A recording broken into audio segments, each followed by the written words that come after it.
সুপ্রিয় দর্শকবৃন্দ, আসসালামু আলাইকুম রহমতুল্লাহি ওয়া বারাকাতুহু। প্রীতি ও শুভেচ্ছা নেবেন। আশা করি আপনারা সকলে ভালো আছেন। আসন্ন জাতীয় সংসদ নির্বাচনকে কেন্দ্র করে জামাত ইসলামী তাদের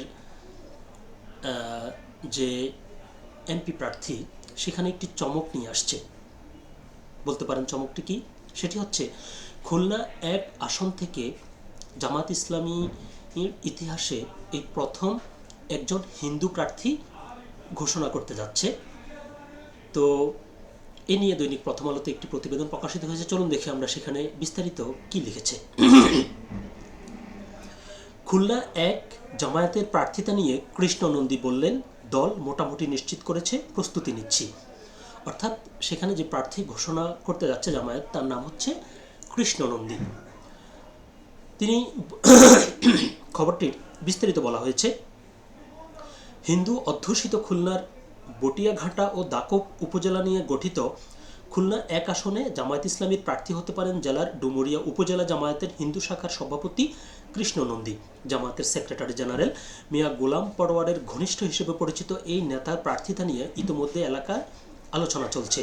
কৃষ্ণ নন্দী নিজেও প্রার্থিতার বিষয়ে দল থেকে ইতিবাচক সংকেত পেয়েছেন বলে প্রথম আলোকে নিশ্চিত করেছেন। কৃষ্ণ নন্দী প্রথম আলোকে বলেন, দল যদি আমাকে প্রার্থী ঘোষণা করে তাহলে আমি ওখানে প্রার্থী হব, ভোট করব। দল খুলনা এক আসনের জন্য আমাকে কিছুটা নিশ্চিত করেছে।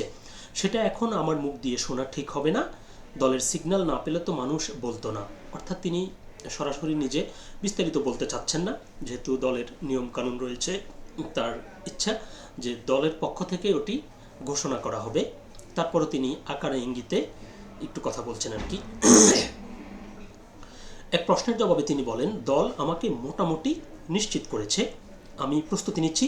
দল থেকে আনুষ্ঠানিকভাবে পরিচয় করিয়ে দেওয়ার পর আমি শিগগির এলাকায় যাব। আমি এখনই না গেলেও আমার লোকজন এলাকায় যাচ্ছে।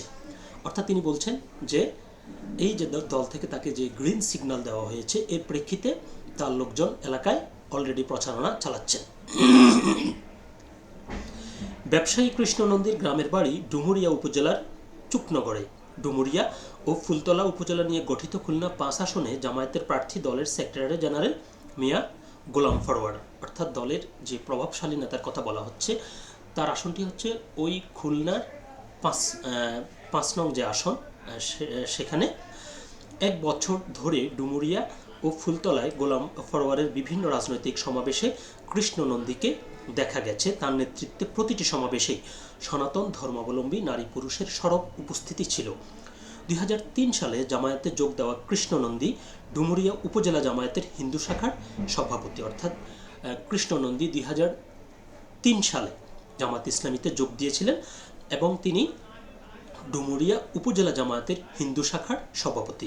খুলনা এক আসনে তার প্রার্থিতা নিয়ে আলোচনা থাকলেও সেখানে আগে থেকেই বটিয়াঘাটা উপজেলা জামায়াতের আমির শেখ আবু ইউসুফকে প্রার্থী ঘোষণা করেছে জামায়াত।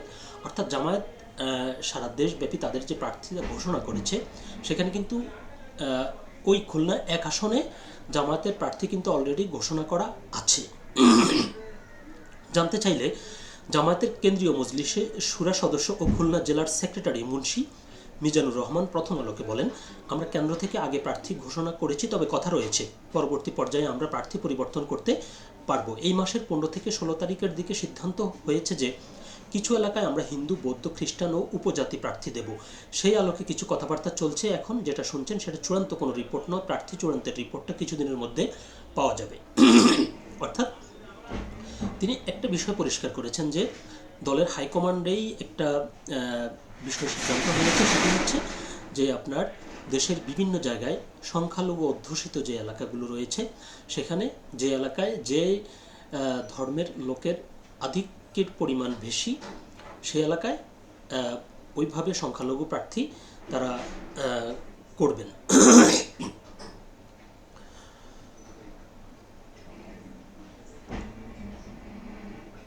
নির্বাচন কমিশন সূত্রে জানা গেছে, ১৯৭৩ সালে প্রথম জাতীয় সংসদ নির্বাচনে এখনকার খুলনা এক আসনটি খুলনা ৫ নামে ছিল।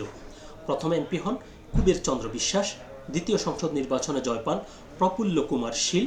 ১৯৯৬ সালের ১৫ ফেব্রুয়ারি একতরফা নির্বাচনে বিএনপির প্রার্থী হিসেবে যেতেন প্রফুল্ল কুমার। ১৯৯৬ সালে জয়ী হন শেখ হাসিনা।